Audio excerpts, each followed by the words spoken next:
Welcome. Come on in. You're here for the grand celebration welcoming the Marquis de Lafayette, aren't you? Have some of this Lafayette gingerbread. Made it up special for the occasion. Obviously, you saw one of my broadsides. I paid for dozens of these to be printed and plastered up all over town. Lafayette, we are here at the Eagle Tavern. Oh, by the eternal, that's supposed to be H-E-R-E here, not H-E-A-R here. Oh, well. General Jackson often said, it's a mighty poor mind indeed that can only think of one way to spell a word.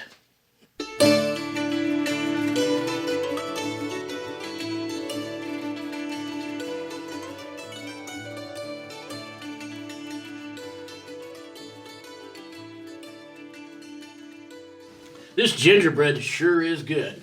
You'd think it was the 4th of July, with all the patriotic fervor sweeping this town. Sheriff, it's not often we have a true hero like Marquis de Lafayette here. He's visiting Cincinnati, not here. Philo, everybody knows he's there, not here. Remember Vincent and his Helvetians are there? That's not the point, Judge. It's these broadsides that himself over there printed up. I call them bunkum and bosh. It makes it appear that Lafayette will be here. Where? Here. What? He says Lafayette is coming here. You're gonna have to speak up, Philo. We can't hear you. You need to be arrested. Every ill-informed and uneducated person in the area will be rushing up Whiskey Chute to visit Lafayette here when, in actuality, he's there.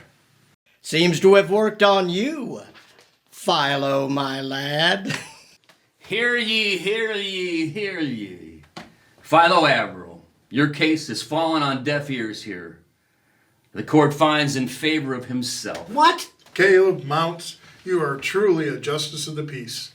And speaking of peace, I'm going to have another piece of this gingerbread. Plowboy should have docked by now. I imagine once Vincent and his crew gets old Betts offloaded and tucked into bed, they're going to be heading this way. Along with every other ill-informed and uneducated soul in Vevay. Isn't that right, Philo?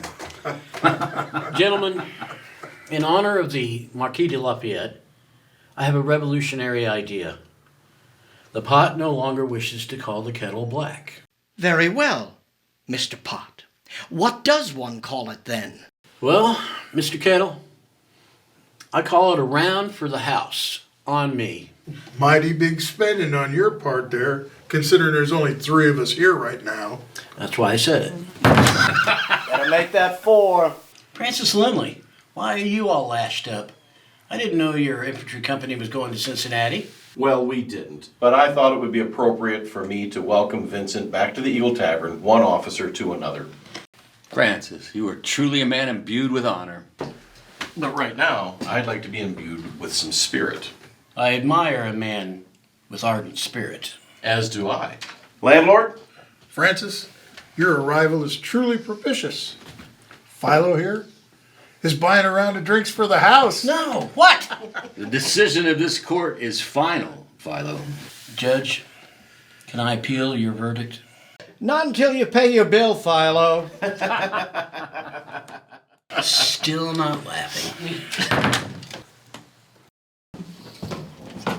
Captain DeVore, with my compliments, sir. Dear Captain Lindley, thank you.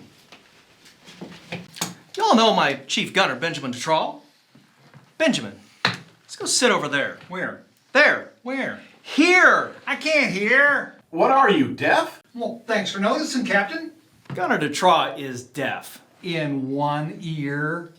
Oh dear. Ear. I don't know about you boys, but I'm getting a bad feeling about this. You and Benjamin are just in time. I don't know if you heard, but Philo's buying all the drinks here today. That I heard. I knew I had a bad feeling about this. Boys, take a look at that. Where did you get those doodads? Pretty impressive, isn't it? Boys, we did all of Vevay proud.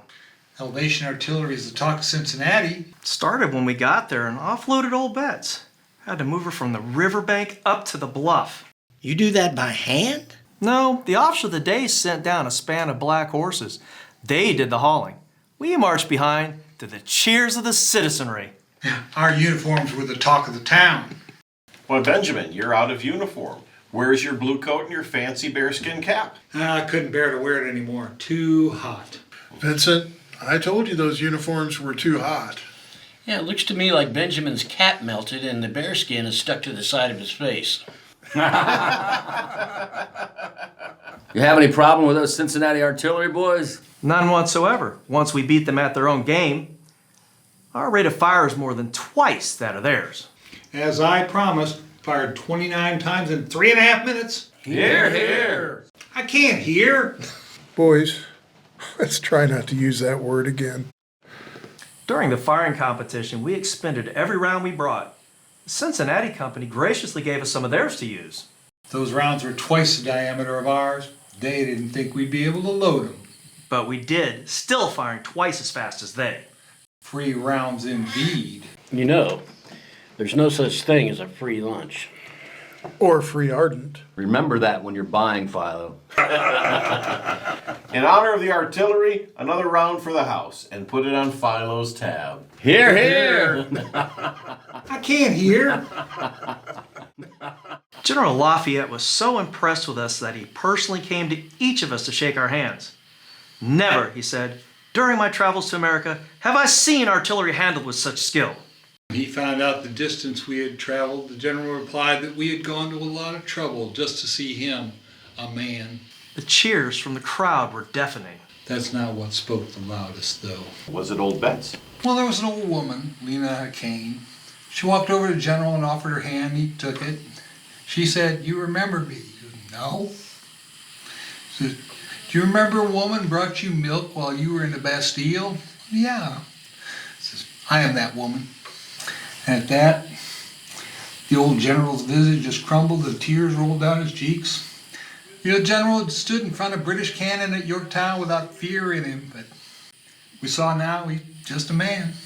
That silence spoke louder than anything. Next year marks 50 years since we declared our independence. I never get tired of boasting on it, especially during our National Day. But it's living it with the same ardor during the rest of the year that becomes harder, I guess. The older I get, I've come to realize that it is in the quiet silence that one truly finds their resolve and peace. And speaking of peace, time for me to have this last piece of Lafayette gingerbread. Thanks, General.